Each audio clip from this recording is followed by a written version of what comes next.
El segmento de finanzas personales es presentado gracias a Banrural, el amigo que te ayuda a crecer. Miren, la verdad es que estas clases son las que nos hacen a nosotros tomar el papel, el lápiz, tomar el iPad o el teléfono y empezar a anotar todos los consejos que nuestra coach financiera nos va a compartir hoy. Bienvenida Ana María Vázquez, asesora financiera especializada en pequeña y mediana empresa. ¿Cómo amaneciste? Feliz 2022. Gracias, Claudia. Muchísimas gracias. Amanecí muy bien. ¿Qué tal, Juan Luis? ¿Qué tal, Pedro? Es un gusto saludarlos nuevamente. Feliz año, Ana María.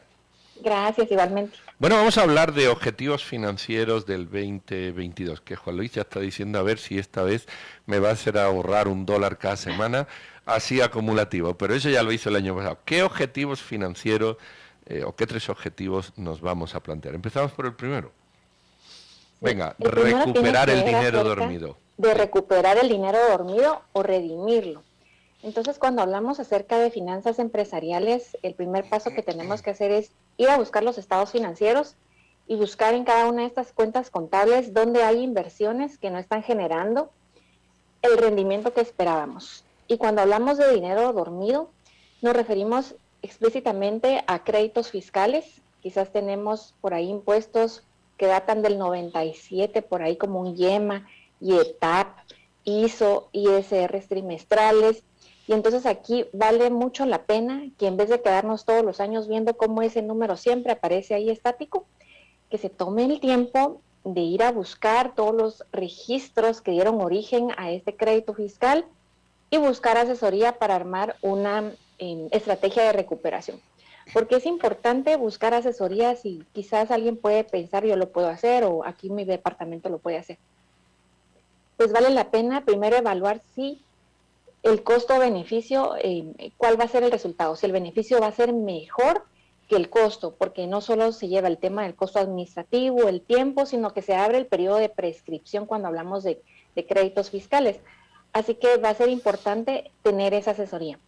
Y también hablamos, por ejemplo, de cuentas por cobrar a empleados, cuentas por cobrar a clientes que ya llevan más de 90 días y no se han podido recuperar.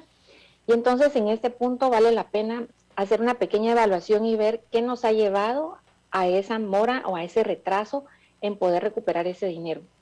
¿Será que todos los procedimientos, que existen los procedimientos adecuados, que se otorgan el crédito con un debido proceso, después de obtener cierta papelería, después de hacer una visita, después de hacer confirmación de referencias, etcétera? Es decir, existe todo ese proceso, hay alguien que está encargado de darle seguimiento a la recuperación, él sabe qué debe hacer, él sabe cuál es el detonador de dar ese seguimiento, hay un retraso de 15 días, entonces, ¿qué hay? Hay una llamada, hay una carta, etcétera. Entonces, vale la pena considerar antes cómo está estructurada toda la parte del crédito, qué nos llevó a eso y qué cosas se deben de cambiar. Y por último, en este primer tema de recuperar el dinero dormido, también hablamos de redimirlo. De pronto tenemos cuentas bancarias en dólares o en quetzales, etcétera, que están en cuentas de ahorro corriente o monetarias que no están generando el rendimiento que se espera. Entonces, ¿qué podemos hacer? ¿Qué producto financiero podemos encontrar que se adapte a nuestras necesidades y que nos genere un mayor interés? Ese sería el primer punto. Pero Ana María, digamos que eso último que acabas de decir, eso supone que la empresa tenga, digamos, un cierto capital o unos ciertos rendimientos que no esté necesitado de usar como parte de su capital de trabajo y que entonces pueda, digamos, colocarlo a plazo fijo y obtener algún rendimiento, por mínimo que sea, de ese dinero. Sí, ese puede ser un ejemplo, así es. Muy bien, pues ya recuperamos el dinero dormido, cantidades que están ahí y que no nos hemos preocupado o que nos tenemos que preocupar de cómo la acercamos a la realidad. Vámonos entonces al momento. El segundo es cuidemos lo que ya tenemos. Así. Y entonces vemos que estamos muy enfocados en crecer, en generar más ventas, en llegar a más clientes, en abrir nuevas sucursales, en ampliar nuestro equipo o la capacidad instalada de la producción, etcétera. Estamos muy enfocados a veces en lo que queremos, que está muy bien y que es necesario, pero también debemos aprender a cuidar lo que ya tenemos. Entonces, ¿cómo cuido yo del inventario que ya tengo, de la bodega que ya tengo, de los activos que ya tengo? ¿Cómo lo hago? Pues haciendo procedimientos de control periódicos, como haciendo arqueos de caja, tomas de inventario, toda esta parte de fortalecer la política de crédito y de los procedimientos. Y esto es bastante importante porque denota cómo los dueños están interesados en cuidar su patrimonio y hacer que crezcan, que es algo imprescindible y es algo que nadie más lo va a hacer si no viene desde arriba. Esto forma parte de una cultura y evita y disminuye el riesgo de fraude o robo. Y esto nos lleva ya entonces al tercer objetivo que de verdad tienen que tener en mente, y es ver más allá de lo aparente. Ese me gusta muchísimo porque Sí. primero digo, ¿qué es lo aparente y cómo veo más allá? ¿Es imaginación, creatividad o qué es lo que se está incentivando acá? Y lo tenemos a la par, Claudia, y es que ver más allá de lo aparente nos hace ver más allá de las cifras financieras y de los indicadores, de lo que se refleja aquí, y es cuidar la cultura organizacional. La cultura organizacional se representa o se concibe como los valores, las normas, los principios, las prácticas, las conductas y los comportamientos que rigen una empresa. Y algunos me van a decir, ¿qué tiene que ver eso con números? Y tiene muchísimo que ver, pues las personas son las que conseguimos los resultados, las personas vendemos, las personas atendemos a los clientes, las personas archivamos, las personas preparamos. Entonces es sumamente importante saber que los empleados no se van a sentir contentos solo porque reciben un pago al mes y lo reciben puntual, sino que ellos necesitan saber cómo son las reglas del juego en empresa, cómo se toman las decisiones, sentirse escuchados, sentirse valorados, sentirse que se toman en cuenta, porque podemos ver la diferencia entre un empleado que se siente el dueño y que dice, bueno, yo con mis recursos yo no haría esto, y él mismo les va a proponer las soluciones o les va a decir, mire, aquí está pasando esto, yo les sugiero resolverlo de esta manera. O aquellos que dicen, así se ha hecho siempre, aquí nadie presta atención, aquí sí hay un problema con por ejemplo, un recibo que se emite y que no se contabiliza, sí, pero bueno, yo no sé, yo ya dije y aquí nadie presta atención. Hay una diferencia abismal entre una cultura organizacional débil a una bien fortalecida. Eso nos ayuda no solo a retener a los empleados y disminuir costos y gastos de reclutamiento, sino incrementa la satisfacción de los clientes, disminuye las devoluciones, evita que se pierda el producto, que se dañe, disminuye la rotación de personal, disminuye el tiempo en el que se toman realizar todos esos trámites administrativos, la comunicación entre los departamentos fluye, se evita las competencias, las peleas de poder, etcétera.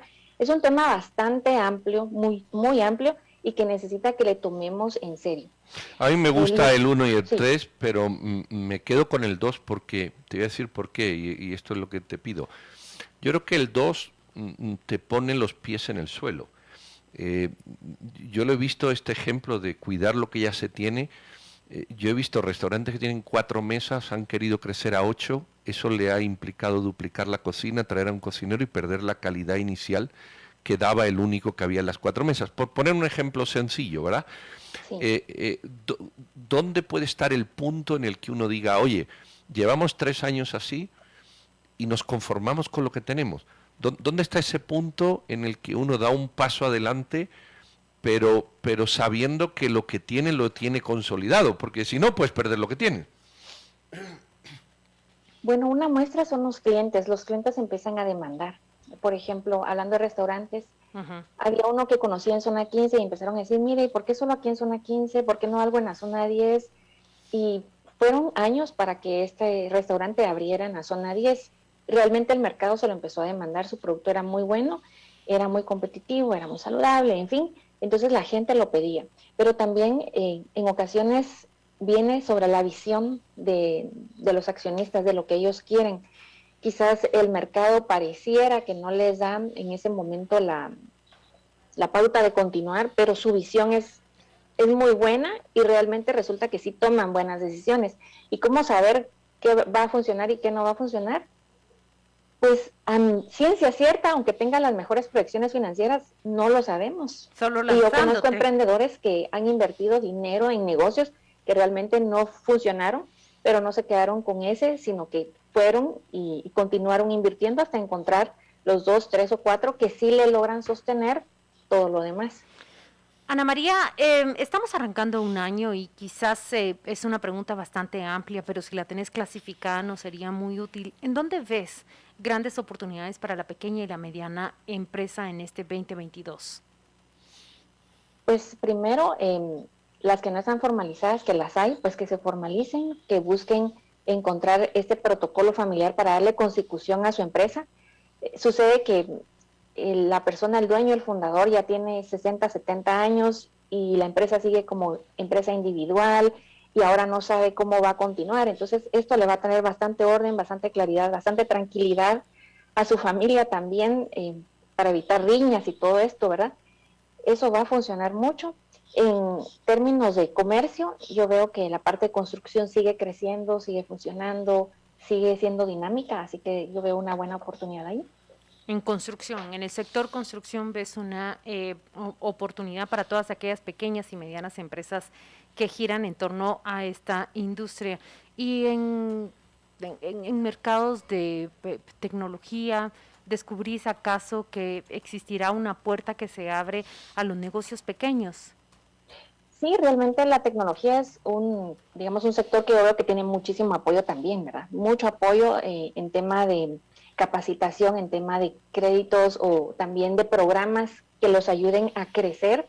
La parte de la tecnología es muy importante, pero seamos muy realistas también en la parte del consumo masivo, no se queda atrás porque todos los días comemos, nos vestimos, usamos zapatos y demás, entonces toda esa parte es importante y sigue creciendo, porque somos seres que vamos a seguir consumiendo, tal vez en menor medida que antes o de maneras distintas, pero sigue funcionando y sigue siendo muy dinámico.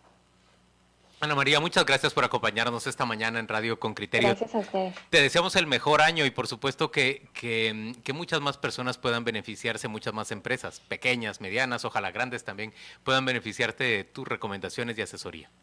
Gracias, que tengan lindo día. Hasta pronto.